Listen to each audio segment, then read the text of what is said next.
Bom, gente, posso começar mantendo aquele roteiro tradicional? Isso. Bom, gente, começar mostrando para vocês, porque outro dia o Jair Bolsonaro, numa rede social, ele fez uma referência ao New York Times, dizendo: olha que absurdo, a minha ausência do poder, o que causou. E ele estava se referindo a esta reportagem aqui, ó.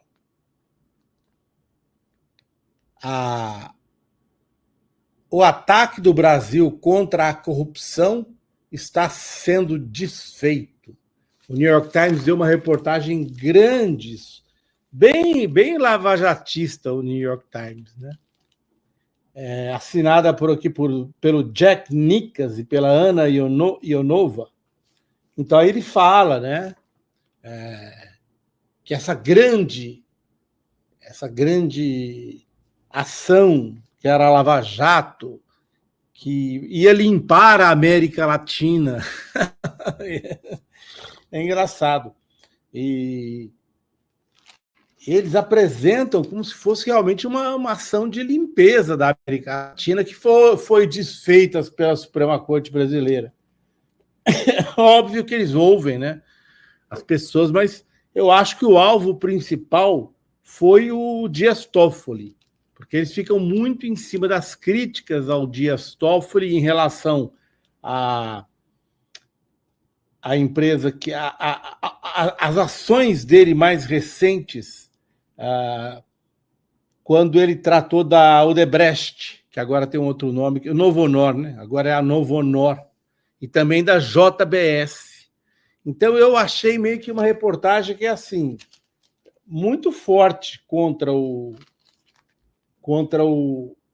Toffoli. Ele foi ouvido, ele disse que só seguiu, etc e tal, né? Só seguiu o que os colegas dele de Suprema Corte tinham recomendado, critica muito a ação do Toffoli contra a transparência internacional, mas eu achei engraçado porque o Bolsonaro cita essa reportagem do New York Times, tipo assim, puxa vida, eu saí do poder, mas a própria reportagem do New York Times diz o seguinte: quem acabou com a Lava Jato foi o Bolsonaro.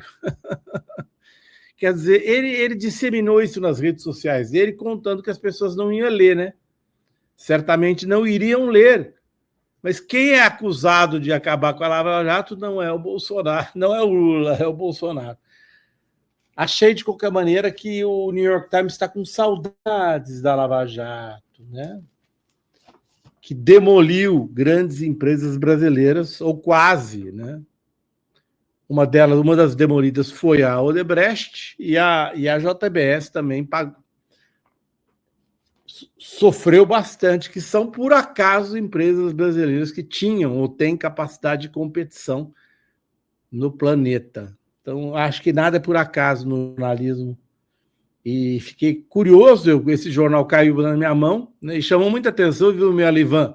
Quase que eu fui para a casa do Ivan lá em Berlim, porque eu fiquei horas e horas e horas lá em Frankfurt. E aí não vende mais jornal, gente. Vocês acreditam que não vende mais jornal em Frankfurt, no aeroporto? É dado, é de graça, Antônio Melo. New York Times, de graça. Você pega de graça, tem uma banquinha lá. Nossa oferta para vocês. Os jornais não estão sendo mais. Não tem mais banca de jornal no aeroporto de Frankfurt. Financial Times, todos os jornais alemães, tudo assim, ó. Nossa oferta para você, aquela monte de jornal. O que significa para a gente o fim, né? O fim não. A transição desse fim na mídia impressa. Bom, o último assuntozinho que eu queria tratar de hoje é um texto que eu publiquei na Fórum, que ele é bem bizarro, mas eu acho que diz muito do sinal dos tempos, né? Que é este bilionário chinês que comprou o famoso quadro chamado Comediante, né? Não é um quadro, é uma instalação de um artista italiano. Ele repete essa instalação, que é uma banana verdadeira com um pedaço de tape cinza. Vocês estão vendo aqui do lado direito. Este bilionário comprou por 3,6 milhões de reais, pelo equivalente, comprou um quadro desses, né?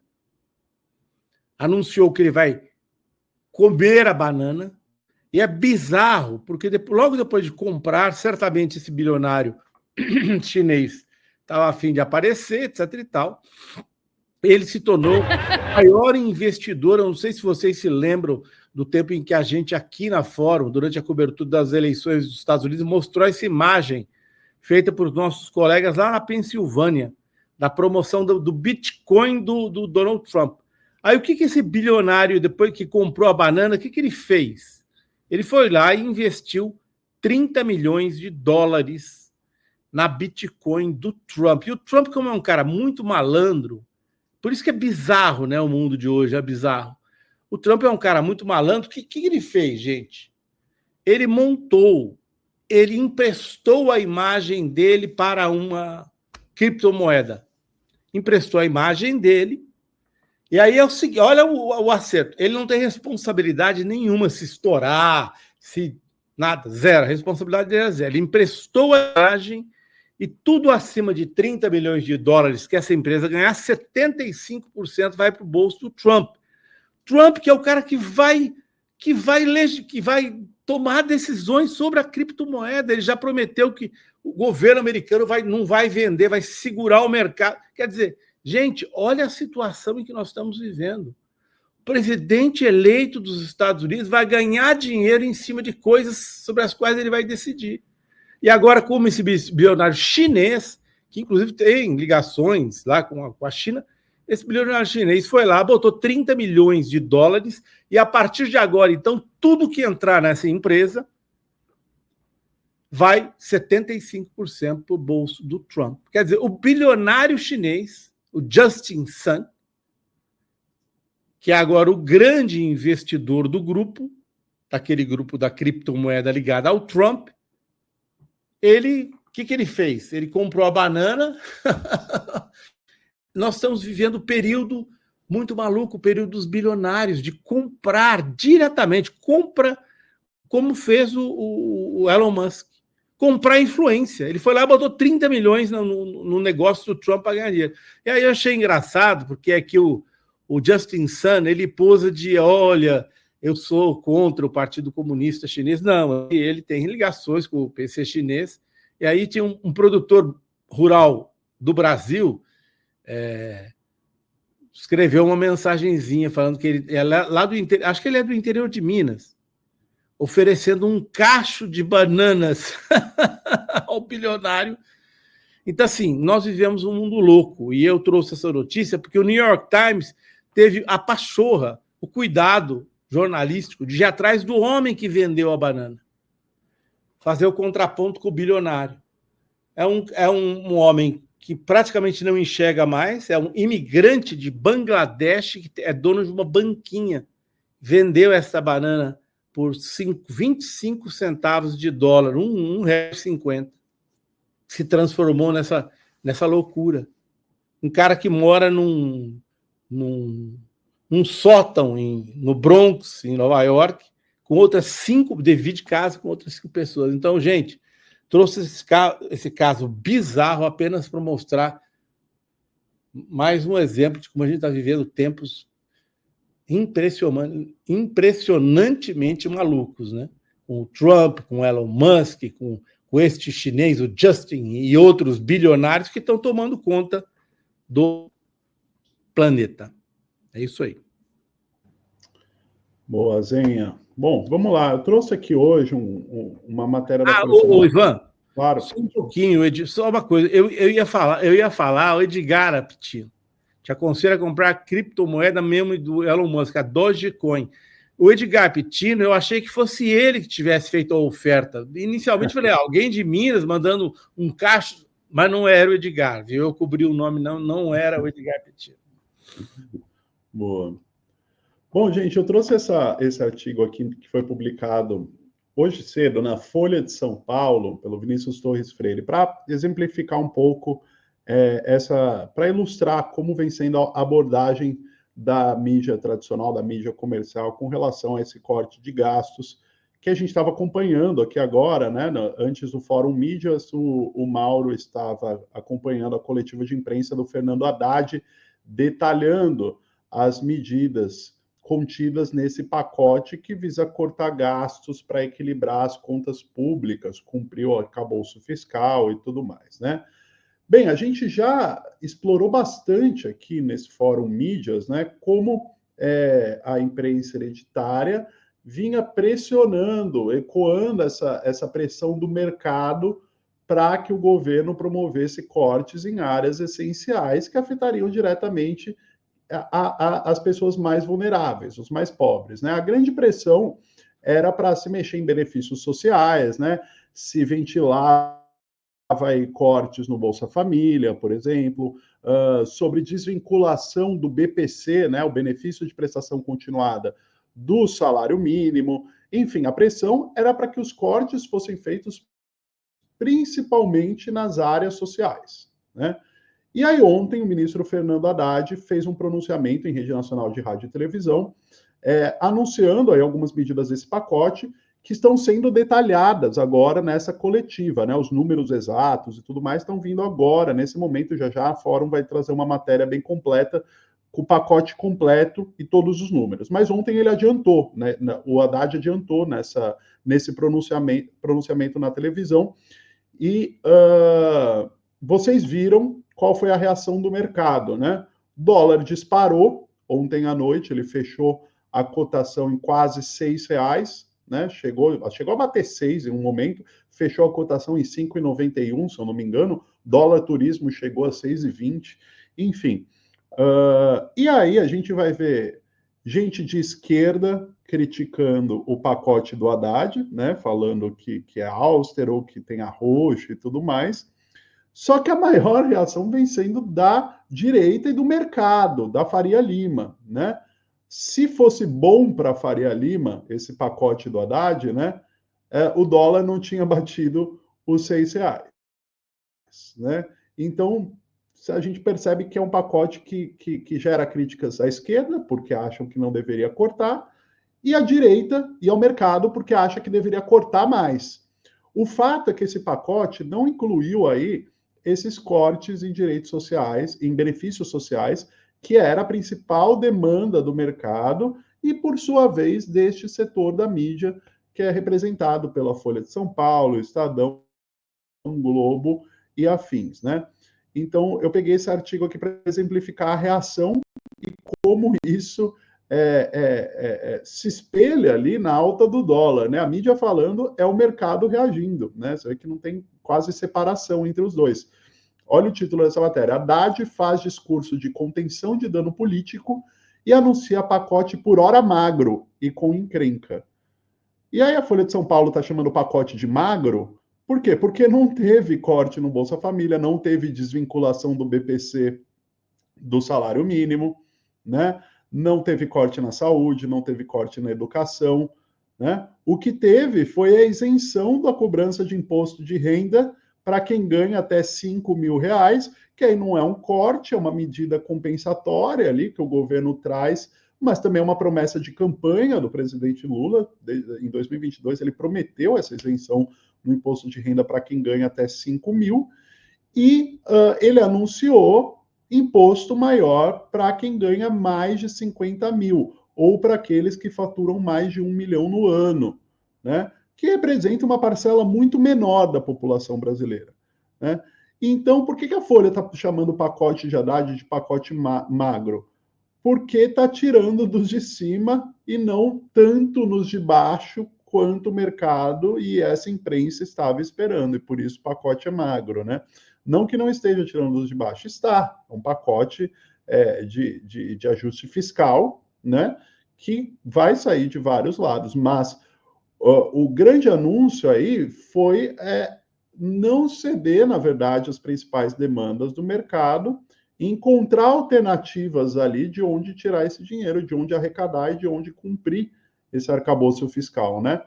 Então tem essa medida, por exemplo, de taxar os mais ricos, de ter mais imposto para quem fatura mais de 1 milhão, mais de 50 mil por mês ou mais de 1 milhão por ano, né?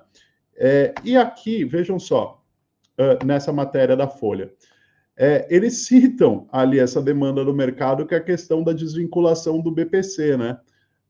E citam reclamando, né? Porque não houve anúncio sobre isso. Olha só, não ficou claro o que vai se fazer com o benefício de prestação continuada, benefício do INSS de um salário mínimo para idosos e pessoas com deficiência muito pobres.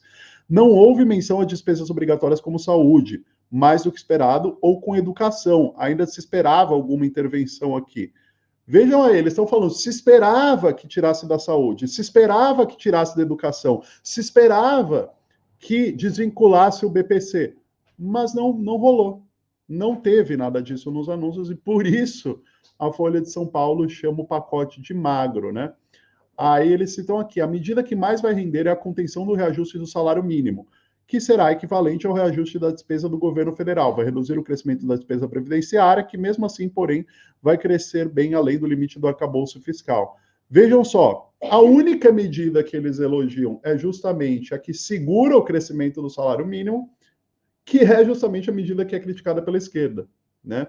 O Mauro Lopes estava aqui criticando, com razão, né?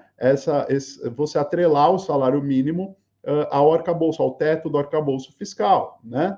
Claro, o ideal seria o salário mínimo crescer acima disso, né? Mas, por outro lado, o governo encontra outras fontes de recursos ali, que, no caso, seria esse imposto para os mais ricos, ou mesmo a alteração no regime de aposentadoria e pensão de militares, que também está nesse pacote, e aí a imprensa, ecoando essa pressão do mercado, chama o pacote de fraco, enquanto a esquerda chama de um pacote austero, né? Então é curioso ver a reação de ambos os lados. Mas diga lá, meu. O curioso, né, para a pessoa que está aqui nos assistindo, é ver como é que a mídia assume descaradamente, né, que quer que tire recurso dos mais pobres. Exatamente. Não é? Eles estão insatisfeitos porque não tiraram como ele mesmo diz, o benefício de prestação continuada, benefício do INSS, de um salário mínimo para idosos e pessoas com deficiência muito pobres. Não é só a pessoa ser idosa ou ser portadora de deficiência, eles são muito pobres. E ainda assim, eles queriam que tirasse mais. Exato. Ele queria que despesas obrigatórias com saúde, que eram mais do que esperada por eles, que fossem cortadas. Exato. E é o que o mercado esperava. É incrível.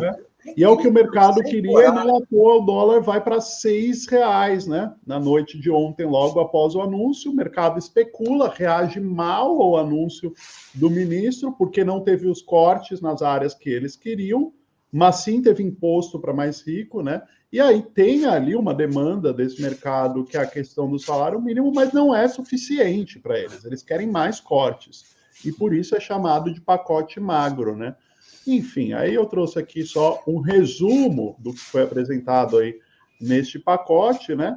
E vocês vejam aí que não tem esses cortes em benefícios sociais, em saúde, educação e desvinculação do BPC do salário mínimo, que era o que estava pleiteando essa mídia e esse mercado. E os principais pontos são aí o que eu citei da reforma do imposto de renda, né? Isenção para quem ganha até 5 mil, que é importantíssimo, né? É mais dinheiro no bolso da classe média, né? Tinha gente que tinha descontos enormes no salário, que ganhava até 5 mil por conta de imposto de renda, e esse dinheiro vai estar indo direto para o bolso da classe média, do trabalhador, e aí, para compensar essa isenção de até 5 mil, foi anunciada uma tributação para quem ganha acima de 50 mil por mês, né? E aí, foi incluído aí no pacote a aposentadoria de militares, né? Vai ser instituída uma idade mínima para aposentadoria, que vai passar a ser de 55 anos, tinha militar que estava se aposentando com 48, né? E limitação das transferências de pensões, entre outros ajustes aí na aposentadoria.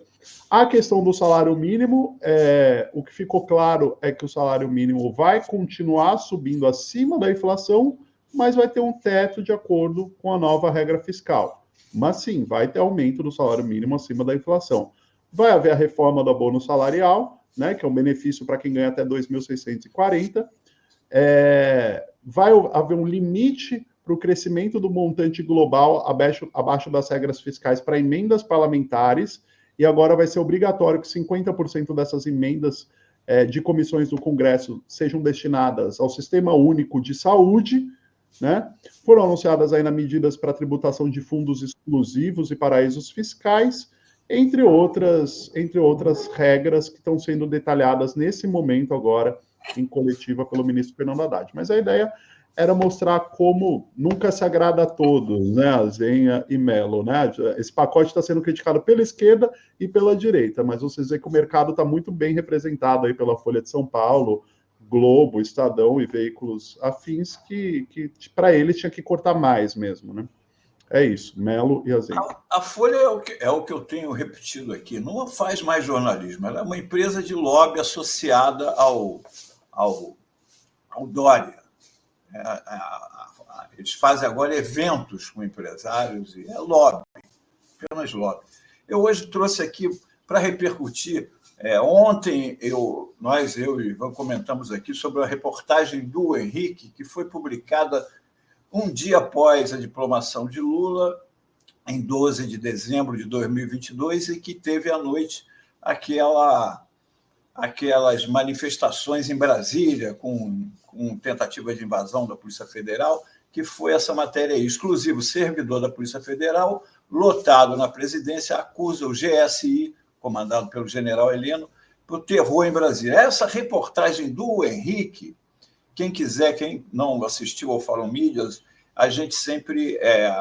ele vai ao ar aqui ao vivo, às 8h30, e às 2h ele é repisado aqui na TV Fórum, e depois ele fica na playlist do Fórum Mídias. É só ir no canal da TV Fórum, no YouTube, que tem todo o programa de ontem, está lá, e os outros anteriores, e como esse daqui vai ficar depois, não é?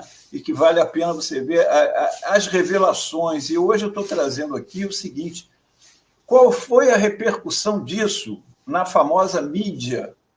Uma denúncia gravíssima dessa, não é?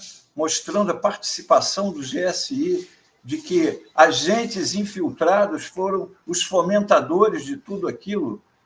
Qual foi a repercussão disso na mídia? O Globo, Folha, o Estadão, Rede Globo, Band, zero. Não deram uma linha sequer sobre a reportagem. Não deram uma linha sequer. Aliás, eles têm como tática simplesmente ignorar qualquer coisa que não seja divulgada por eles, a não ser quando a mídia alternativa faz uma denúncia sobre eles. Aí eles falam para se defender e sempre criticando, como aconteceu recentemente, quando a Fórum denunciou que dentro do Estadão estavam criando uma dama do tráfico, né? Que foi uma invenção da diretora de redação da coisa, e que ela obrigava os repórteres a seguirem aquela linha. Eles reagiram que aquilo não era verdade, mas depois ficou mostrado que ela foi demitida de lá do Estadão e tudo. Então, vamos lá. Eu queria propor um exercício. Vocês já imaginaram se eles, em vez de ignorarem a reportagem da Fórum, que se provou verdadeira, você vê pelo relatório da PF, o que estava lá na matéria é praticamente o que está no relatório da PF esmiuçado, com mais nomes, que ele não tinha como saber quem é que estava vendo aquilo, mas o general Heleno, como cabeça daquilo, estava dito já na matéria. Então, se aquilo tivesse repercutido, imagina no Globo, na Folha, no Estadão, pressionando o Heleno, pressionando o governo sobre aquilo, será que nós teríamos o 8 de janeiro? Será que teríamos? A única repercussão que teve num veículo que também não é da mídia zona, mas é associado a eles, que é o Poder 360. Vamos para o próximo, por favor. Aqui, o Poder 360 repercutiu no dia 14, um dia após a matéria da Fórum. GSI nega participação em atos de bolsonaristas radicais em Brasília. Vamos lá para o próximo. Aqui, não, anterior. Aqui. No dia 14 de dezembro, às 1h38 da tarde, ao Poder 360 publicou isso aqui. O Gabinete de Segurança Institucional negou, nesta quarta-feira, a participação nos atos de bolsonaristas radicais realizado em Brasília na segunda-feira. O órgão respondeu a uma reportagem publicada pela revista Fórum, em que um funcionário não identificado da Polícia Federal, lotado na presidência, afirma que a inteligência do Planalto teve participação nas manifestações. Aí aqui está dito uma coisa, mas vamos para o próximo, porque eles responderam com uma nota, e aqui tem a nota na íntegra. Olha a nota do GSI. Nota de esclarecimento. Em relação à matéria veiculada pela revista Fórum nesta data, com o título Servidor da PF lotado na presidência acusa GSI por terror em Brasília, de autoria do repórter Henrique Rodrigues, informamos o seguinte. 1. As acusações ao GSI publicadas não têm qualquer ligação com a verdade e foram plantadas por uma fonte desqualificada e mentirosa. 2. O GSI jamais realizou atividades deste tipo. A acusação é leviana, anônima e produzida com a nítida intenção de se valer da proteção da fonte para divulgar barbaridades e prejudicar este gabinete. Brasília, 14. O que nós vemos é o seguinte, a mentira está toda aí, na nota deles. Pelo que sabemos hoje, tudo que eles estão falando aí, menos o primeiro parágrafo, que fala sobre a reportagem da Fórum, feita pelo Henrique, o resto é tudo mentira. E quando eles dizem que as acusações aos GSI não têm qualquer ligação com a verdade, hoje nós sabemos que sim, que eles foram direcionados pelos kid pretos que estavam dentro dos acampamentos em Brasília para fazer isso, e como fizeram depois, no dia 24, que queriam explodir um caminhão-tanque dentro do aeroporto, uma coisa gravíssima. E depois, no 8 de janeiro, tudo isso poderia ter sido evitado, talvez, caso esta reportagem não tivesse caído no limbo para as grandes empresas de mídia, porque não foi divulgada por elas.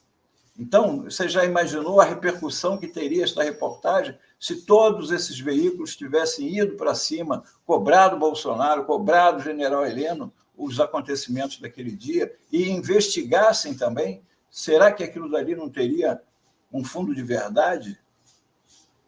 Pois é. Então, mais uma vez, a gente vê que a mídia ela só funciona em favor dos interesses dela mesma. Não tem nenhum interesse em servir a população, nenhum. Uma reportagem que deveria ter sido repercutida e não foi, e que poderia... Isso aqui me lembra, mais uma vez, a famosa frase do Roberto Marinho. Muitas vezes, mais importante do que o que a Globo publica é aquilo que ela não publica. E a não repercussão dessa matéria pelos chamados veículos da grande imprensa, Folha, Estadão, Globo, Band e etc., deu nisso. Eles continuaram, assim como continuam hoje, dando declarações para Bolsonaro, abrindo páginas para ele, pegando declarações dele. Agora, ter pesquisa eleitoral com o nome de um sujeito que está inelegível. E isso tudo é naturalizado. Então, os apoiadores de Bolsonaro acham que ele está certo. É isso que está acontecendo. Nós estamos normalizando um criminoso. Estamos declarando. É como pegar o Fernandinho Beiramar, se ele tivesse solto, e ele ficasse falando, essa história de que eu sou traficante, isso é coisa dos comunistas, não tem nada a ver. Entendeu? Eu sou um benfeitor da comunidade, pergunta lá. Os bicheiros também era a mesma coisa, eles davam declarações de que eles eram só sambistas, que gostavam de escola de samba. É a normalização. Isso é o que tinha aqui no Rio de Janeiro. Entendeu? Os bicheiros eram pessoas como se eles não fossem contraventores e assassinos, porque eles só tinham os pontos dele, porque matavam quem tentasse. Vai você vender um jogo do bicho numa esquina deles lá. Você te matava na hora. Mas, no entanto, eles eram vistos como bonachões. Bonachão, castor, bonachão, dá dinheiro para o povo. Entendeu? E é a mesma coisa, o Bolsonaro aí, ele tá um Castor de Andrade, entendeu? Toda hora tem entrevista com ele, toda hora. É a continuação do golpe, porque o golpe não acabou, Em 2026, nós vamos ter 2022 com o Trump nos Estados Unidos. O governo dos Estados Unidos sob Biden sinalizou várias vezes que as eleições do Brasil eram limpas, o sistema eleitoral brasileiro era sério e que o resultado das urnas deveria ser respeitado. O Biden reconheceu a vitória do Lula no dia 30 de outubro, no dia da proclamação do resultado pelo TSE. O mesmo vai acontecer com Trump?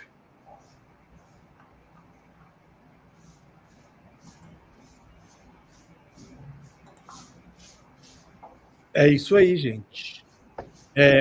Melo, eu coloquei no chat para as pessoas o link da reportagem do Henrique.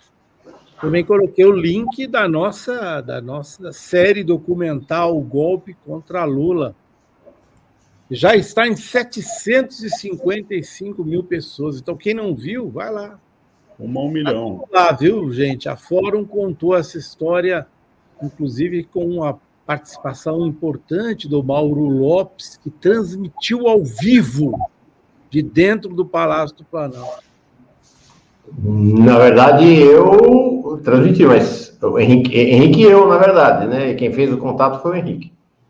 Vocês dois transmitiram. Lá no 8 de janeiro. Então, que 7 ou 8 horas no ar, né? Naqueles 8 de janeiro. De dentro do Palácio do Planalto. Quer dizer, a Fórum contou essa história atrás. Como muito bem lembrou o Melo, talvez se a imprensa tivesse seguido a Fórum, a gente não teria nem tido 8 de janeiro. Exatamente. Foi. Gente querida, amanhã tem mais Fórum Mídia. Vamos sextar juntos. Até lá. Bora, valeu, gente. Tchau, tchau.